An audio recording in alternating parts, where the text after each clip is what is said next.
Okay, I got another story for you, and leading up to my own story, but it's always fun just to get these short, quick ones out first. One time, a good friend of mine, who I'd known for a handful of years, 5, 6 years, and hunted with, drank beers with over the years. Big guy, A-type, 300-pound dude, one of those Viking kind of guys with the calves on him, as big as your thighs sort of thing. And a real matter-of-fact guy. We were at a Wild Sheep Foundation banquet in Kamloops one year, and we're driving back on a Sunday. Everybody's hung right over. Had a good time. We stopped at the last gas stop in Lillooet, where you can stop for coffee or snack before you hit the Duffy Lake Highway. And the Duffy Lake Highway goes up and over top through the mountains and drops down into Pemberton, where we live. It's a hotbed. It's been a pile of sightings around there. It's just the way it is. They are there. They're around there a lot. Like I've had the Whistler Search and Rescue people told me about finding 17-inch prints with a 4-foot stride that sank 3 times deeper than their feet in the snow by the Wendy Thompson hut. I know another kid and his grandfather saw one at the end of the lake, standing there looking at him while they're trout fishing. 2 carloads of people driving down the highway. Saw one run across the road with a mountain goat under its arm. A good friend of mine and his friends had made a ski tour cabin up, I forget the name, Van Horlick. It's a drainage, it's a valley that dumps onto the Duffy. They had a cabin up the head of Van Horlick, and they hiked in there to keep working out during the summertime, came out, and there's one standing there 100 yards away looking at him, walked into the timber. The list goes on and on and on. I had to mention that before I told you why. I obviously would bring it up before we're hitting the Duffy Lake Highway stretch. It's an hour-and-a-half ride, drive yet to get home, of remote mountains. So we're driving along, and my buddy's driving. He's got a black t-shirt on, so I can see his bare arms. And you'll understand why I'm making note of that right now. So we're driving up the highway, and I go, well, here we go, Duffy Lake. Keep your eyes peeled, SASQUATCH zone. Just gotta blurt it out. Yeah, my buddy kind of looks at me and goes, what do you mean? He's got one of those deep barrel voices, what do you mean? And I go, SASQUATCH. It's a hotbed here, man. I always keep my eyes peeled driving through here. There's been dozens of sightings. Have we ever talked about that before? Like, we haven't talked about this topic? He's like, no. Oh. Believe in those things? You ever seen one? Ever heard of any stories? And he goes, well, I seen some one time. I know it wasn't a bear. And he was dead serious. And like, if you want me to hound you at that time, not so much anymore. It's like, whatever, it is what it is. But if you want me to hound you, just murmur to me you might have seen something and it wasn't a bear and it wasn't human. I'm gonna be on you like a fly to, whatever, until you tell me and give it up. So I go, what? What'd you see? Serious? Yeah. What'd you see? You know what? He goes, just leave those things alone, man. And he just kept on driving, and he didn't have a humorous look on his face at all. And I'm looking at him, and you could visibly see the goosebumps up on both of his arms because the sun was coming in the window. You could see the goosebumps on both of his arms. This is a 300-pound guy. You could probably grab your neck and twist it off anytime. And he's visibly disturbed just at this 2 sentences on this topic. So for me, he's seen something. And I'm like, okay, well, you're gonna have to tell me about it. Just tell me about it. I want to hear about it. Tell me about your story. I'm not gonna say anything. Shit, dude. I'm not gonna make fun of you. I've seen one of the damn things. I've seen 2 of the damn things. They're theirs. You're safe here. Share it. And he was getting agitated with me because he did not want to talk about it. He didn't want to talk about it. And here's me. It's like, whatever. You're gonna have to kick me out of the truck. I'm not gonna shut up for at least another hour-and-a-half till you tell me. And he got kind of angry. He goes, you know what, Steve? It's like UFOs. I'm sure there is UFOs. I'm not interested in UFOs. I don't want to see a UFO. I don't want anything to do with UFOs. I don't want to talk about UFOs. Keep UFOs away from me. It's the same about these damn things. I wish I didn't see it. He goes, I wish I hadn't seen it. I don't want to know about them. I wish I didn't see the damn thing, and I don't want to remember it, and I don't want to talk about it. All right? I'm like, So we're driving along, and then about 10 seconds later, I go, well, too bad. You're going to have to talk about it because I'm not going to shut up. Tell me what happened. Quit being a baby. Jesus Christ, get over yourself. So he caved in, and all he said was, he still kept it very vague, but it was actually on the other end of the Duffy Lake Highway, go figure, close to Joffrey, where some local natives tell me they don't go anymore. They don't go near Joffrey. But if you are curious and you know where the area is, it's that logging road, access road, downhill from Joffrey on the right-hand side, heading south. and he had driven up as high as he could go in those clear-cut roads, got up to the top, got out of his truck, and was going still hunting up to the timber, looking for a deer. And he said he was slipping along through the timber, starting to get a subalpine, where he started getting, you know, patches of spruce and meadow.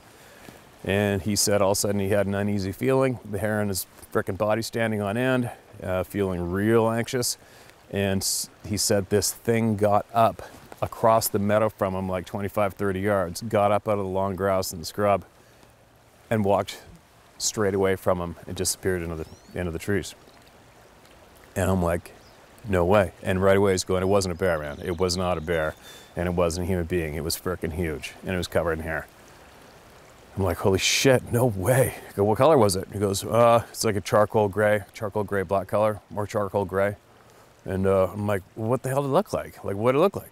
He goes, it looked like a big, huge guy in a ghillie suit. Looked like a big, huge guy in a charcoal gray ghillie suit. He's probably about 7, 8 feet tall. I don't know how much the thing weighed, but that's what I seen. I walked away, and I turned around and I walked away. And I wish I hadn't seen it, and that's it. I don't want to talk about it anymore. So there you go. There's another story. And it's amazing how tight of a circle in my circle of people that I'm associated with or acquainted with just where I live. It's so common for me to talk to somebody just where I live. It's just so common. It's absolutely ridiculous. It's not really ridiculous now, but at the time when I was first starting to look into it, it's a little overwhelming. I'm like, holy crap, man. It's easier for me to find a frickin' Sasquatch story in my own town here than it is a cougar sighting story, and that's a fact. But anyway, one thing you should all think about, you know, you can look at the comments and all these stories that I've been sharing online here, and how many people out there have seen one of these damn things. And of course, you're going to get the other side of the coin. The other people are screaming, "Show me some proof." There's no proof. There's no pictures. There's no blood. There's no bodies. You know what? No, there is sufficient proof, and there is strong proof. And here's the proof that counts, and it counts right now. The fact is, you could fill easily, probably by now, a football stadium full of people from around the world who have seen these things. And these are good, honest, hardworking people in communities. Got it? And whoever started the trend, the sleazy trend of it being okay to discredit good, hardworking, honest people. Whoever started that trend, well, your time's up. You don't count anymore. Whoever began to make that acceptable, discrediting good people, was probably sleazebag lawyers. Okay, that's probably who started it, and unfortunately now it's mainstream. It's mainstream okay to discredit honest people. And your time's up. Your time's done. You're gone. Because yes, eyewitness testimony of good, honest, hardworking people is sufficient evidence. It's sufficient evidence in our society today in courts of law, and it is sufficient evidence when it comes to 10,000 plus sightings of these things just in North America, let alone the rest of the planet. All right? So if you want to talk about who's the lunatic, who's the ass, who's the idiot, who's the cult follower, who's the whatever, the words that you use to discredit people, it would be really entertaining to get, I don't know, not even a football stadium, let's just narrow it down. Let's get the MGM Grand. We'll get their concert room, and we'll fill that concert room with people who have seen these things, and we'll get one of you people who get angry and lash out at these people, and we'll put you in center stage, and you can stand there and look all those honest people in the eye and call them names and swear at them and belittle them for sharing what they've seen. Who's the ass now? Think about it. All right, so if you have made it to this point of this video and the other Sasquatch story videos, obviously you're probably a rational thinking person. You have an honest interest in this topic, and I have to share something kind of funny with you guys, because you guys get my humor, I'm sure of it by now. If you're one of those idiots who's actually still watching this video and you're about to hit caps lock and assault me verbally or anybody else, this is for you. When you see me opening up to these videos, making a big long statement about how I just do not give a shit what anybody thinks, which I don't, and what I'm actually doing is I'm subtly baiting douchebags, and it works so smoothly. It works every single time. It works so smoothly it's almost not even fair, because you've all heard of clickbait, right? clickbait.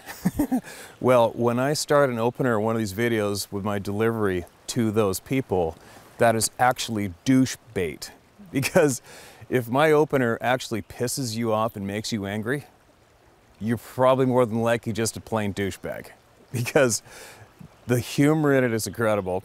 What's even more funny is when the douchebags, it pulls them out, it draws them out. It draws them out so easily, it's stupid. But why I do that is because every single time I draw a douche out with the douche bait, I delete them and I block them forever and they're gone.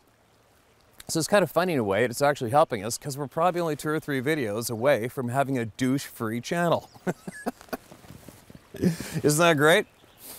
So yeah, if this, what I just said just now makes you angry or offends you, well, go ahead and reply, tell me something nasty so we can delete your ass and get you out of here. You can go somewhere back to your television show or with your big gulp between your lap or whatever the hell it is you're doing, all right?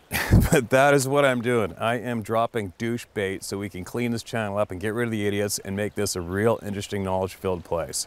That's what I'm doing.